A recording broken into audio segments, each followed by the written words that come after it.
¿Cómo están mis estimados estudiantes? Bienvenido a la semana 5, septiembre 25, octubre 1 de la historia de la iglesia, es primer semestre.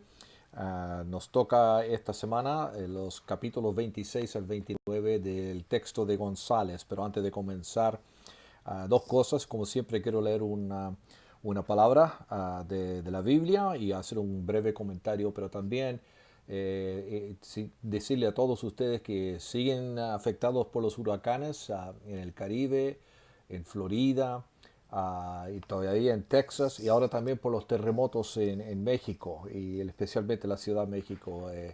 Estamos orando por ustedes y simplemente pedimos que el Señor de alguna manera se manifieste durante estos desastres, que hay poca pérdida de vida, pero sea lo que sea que pase, que el Señor sea glorificado y que mucha gente venga a conocer al Señor Jesucristo como su Señor, su Salvador, que las iglesias puedan ministrar y las iglesias puedan fortalecerse, los cristianos salgan más maduros, con más fe, a causa de estos desastres. Pero estamos orando por ustedes, hermanos, durante este tiempo muy difícil. Muy bien, la lectura bíblica, primera de Juan capítulo 1, los primeros dos versículos más dice: lo que era desde el principio, lo que hemos oído, lo que hemos visto con nuestros ojos, lo que hemos contemplado y palparon nuestras manos tocante el verbo de vida, porque la vida fue manifestada y la hemos visto y testificamos y os anunciamos la vida eterna, la cual estaba con el Padre y se nos manifestó.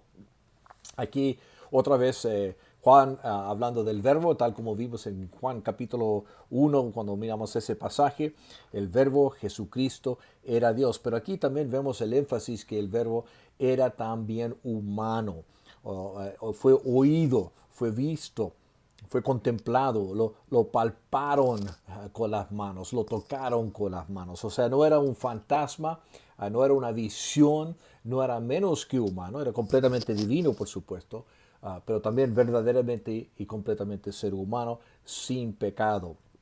Fue manifestado en forma que estos otros seres humanos lo pudieron ver, tocar, y hablar con él y estar en su presencia. Divino y humano. ¿Cómo es esto posible? Bueno, la iglesia sigue creciendo y estableciéndose en el imperio romano, y sin embargo el imperio está enfermo y a punto de caer. Los bárbaros, y acuérdense que los bárbaros son los pueblos de otros idiomas, no necesariamente salvaje. En nuestro día, cuando decimos bárbaros, estamos hablando más bien de salvaje, pero en esos días un bárbaro uno que hablaba otro idioma, no el latín, no el griego. Los bárbaros han aumentado su poder fuera de los límites del imperio y quieren expandir sus propios reinos. Dentro de la iglesia, y por causa de las invasiones de los bárbaros, están desarrollando dos instituciones importantes y que continúan aún hasta hoy día. Uno, el monaquismo, que ya hemos visto un poquito, pero ahora lo vemos con un sabor occidental y de un espíritu más práctico. Y dos, la institución del papado, que tiene que ver, que tiene, como veremos, una historia de película, como se dice. Estas dos cosas son parte de la iglesia occidental. En el oriente hay controversias cristológicas. ¿Cómo puede ser humano? ¿Cómo puede ser divino? Por supuesto, esas controversias en el oriente afectaron la doctrina y la iglesia del occidente. Pero la pregunta básica es en estas controversias en el oriente es cómo se explica, cómo se entiende el hecho que Jesucristo es ambos divino y humano. Varias cosas que van a estar leyendo y que tienen que fijarse en esta semana. Número uno, los bárbaros y su influencia. Estamos hablando de varios pueblos y de una gran región geográfica. Los historiadores llaman a este periodo como el tiempo de las tinieblas y hay debate cuántos siglos se debían llamarse así. González los llama así porque los pueblos invasores eran paganos o arrianos. Por supuesto que muchos de estos pueblos se convirtieron a la fe ortodoxa, a la fe cristiana después de un tiempo, pero su presencia inicial causó guerras, conflictos, cambios culturales de suprema importancia para la civilización occidental. Tuvieron gran influencia estos paganos en el desarrollo de la cara cultural de Europa. Segunda cosa, el monaquismo, particularmente el monaquismo benedictino. Se desarrolló en reacción a la situación cultural y eclesiástica. El monaquismo occidental no era tan apartada de la jerarquía de la iglesia como era el monaquismo oriental. La verdad es que estos monjes en el occidente se vieron como instrumentos de la iglesia, participantes en la obra de Dios. La tercera institución ahí, el papado. No sabemos exactamente los orígenes del papado. Por ahí alguien me dijo que el primer papa era Pedro, pero no sé si eso es cierto, ¿no? Bueno, ustedes saben eso, hermano, pero no sabemos exactamente los orígenes del papado, pero sabemos que algunos de los obispos surgieron en importancia e influencia en tiempos de caos. Los invasores habían revuelto la vida en el imperio y había falta de seguridad, de autoridad, de estabilidad. Entonces los papas, los líderes, llenaron ese vacío de liderazgo. Y vamos a, importante, dos papas bien grandes.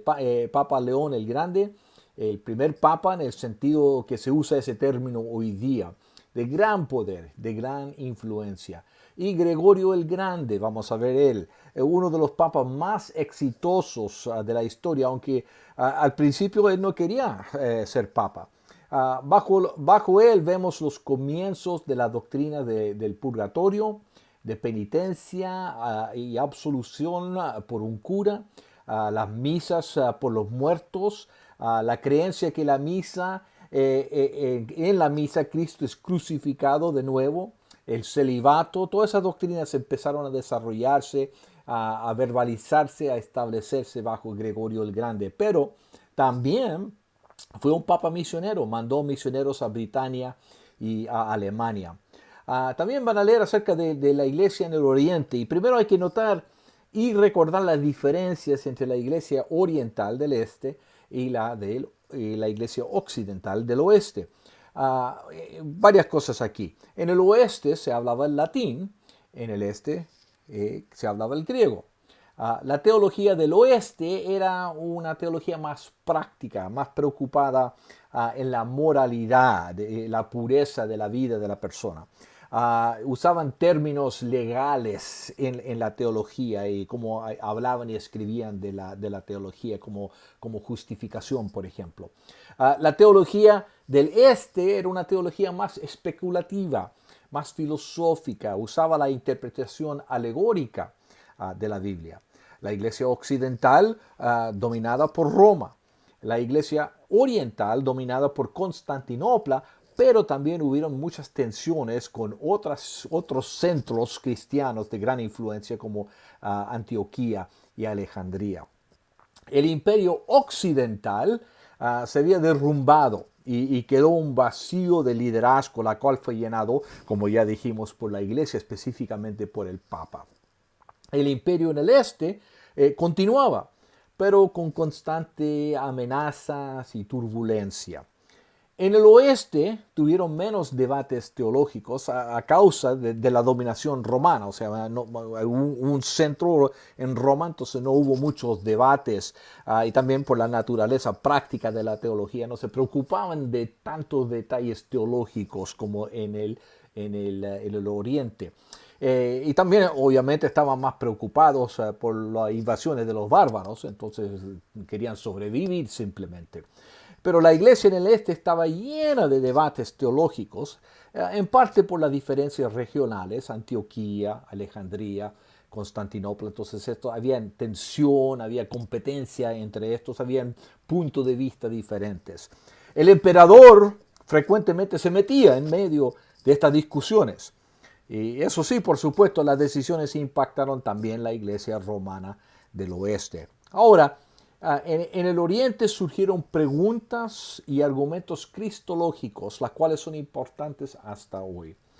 Bajo los concilios ecuménicos se estableció la doctrina ortodoxa cristiana. Por ejemplo, se trató con este tipo Apolinario, quien enseñó que Jesucristo no tenía un espíritu o un intelecto humano. Dijo que Jesús era más divino y no verdaderamente humano. También tuvieron que tratar con la enseñanza de Nestorio. En sus enseñanzas dividió la naturaleza de Cristo y dijo que hubieron en Jesucristo dos naturalezas, hasta dos personas separadas. Este otro tipo, Eutiquio, el otro extremo de Nestorio, unió tanto las dos naturalezas, divinos y humanos, que no había ninguna diferencia, decía él. Ahora, en las notas semanales, ahí en Blackboard, donde todas las semanas subo las notas, también les he dado dos enlaces en la red, en el internet, que habla de los primeros 7 concilios, o sea, un sumario de estos concilios donde debatieron esta teología. Yo encuentro que es muy bueno tener un sumario así de los 7 concilios, de qué se trató, dónde estuvo, qué año, cuál fue la teología. Eso se lo di en un enlace, ahí pueden imprimir, pueden estudiar un poquito más detalles si quieren en estos sitios de web. Les sugiero que lo hagan, que imprimen por lo menos una página, 2 páginas del sumario. Es muy bueno estudiar esas cosas porque de vez en cuando en esta clase damos un examen, así que es posible que haya una pregunta en el examen que trate con estos concilios y ahí van a tener las respuestas. Bueno, algunas preguntas mientras están leyendo para reflexionar. ¿Qué impacto tuvo la invasión bárbara en la historia europea y cristiana? ¿Cuáles eran las características de los desarrollos eclesiásticos, especialmente en cuanto al monaquismo y el papado? Hablando de estos tipos que trataron en el concilio, ¿cuál era la teología de Apolinario, de Nestorio, de Eutiques? ¿Cuáles eran su teología? ¿Qué es lo que estaban enseñando que era considerado una herejía? ¿Qué importancia para hoy tiene el debate acerca de las imágenes? Ahora esta semana número 5, les toca el foro número 3 acerca de la teología, de la cristología de la persona de Jesús. Participan en ese foro. Otra vez, hermanos, les felicito por la discusión que tuvieron la semana antes, el último foro, algunas muy buenas discusiones. Les felicito que están participando activamente en eso. Ahora también, hermanos, esta es la semana número 5, pero quiero hablar también de la semana número 6. La semana número 6 que toca las fechas octubre 2 al 8. Esa es una semana de descanso de otoño que tiene el seminario aquí. Entonces, no hay clases. Este es el video que les toca para esa semana. No hay clases, no hay foro, no hay examen. Pero aprovechen para trabajar en su reseña del libro. Si no han comenzado el libro, comiéncenle. Si ya comenzaron el libro, terminen leyendo el libro. Si ya terminaron de leer el libro, empiecen a trabajar en su reseña. Y también les digo, hermano, la reseña, para entregarlo, la fecha para entregar la reseña del libro es durante medianoche, antes de la medianoche del 5 de noviembre, que es la semana 10. Pero si los terminan antemano y quieren entregarlo antemano, eso está bien. A mí me encantaría eso, porque tenemos más de 90 estudiantes y si todos lo entregan de una vez, mira todo lo que tengo que leer. Pero si me empiezan a entregar algunos antemano, no va a ser tan pesada la cosa porque toma tiempo leer todas esas reseñas. Así que para ustedes que son están bien apurados y que son bien mucha ansiedad y quieren terminar las cosas antemano, está bien si lo quieren hacer. Ok, ahí tienen la semana 5, la semana 6, semana de descanso. Aprovechen de trabajar en la reseña, adelantarse en leer. Yo sé que muchos de ustedes otra vez están metidos en los desastres, son damnificados ustedes mismos o están tratando de ministrar a los damnificados. Hagan lo que puedan, hermanos. El hermano Víctor y yo vamos a hacer todo lo posible para que ustedes que están involucrados, están metidos en todos estos huracanes y terremotos, si se atrasan, le vamos a dar la oportunidad para adelantarse, para traerse al día en las semanas en el futuro. Ok, hermanos, que tengan una buena semana.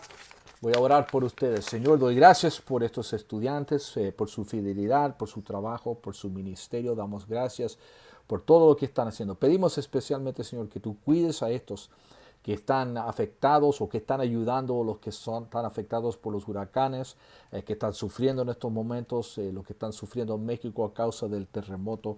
Cuídalos, Señor, protégelos en el nombre de Cristo. Amén. Gracias, hermanos.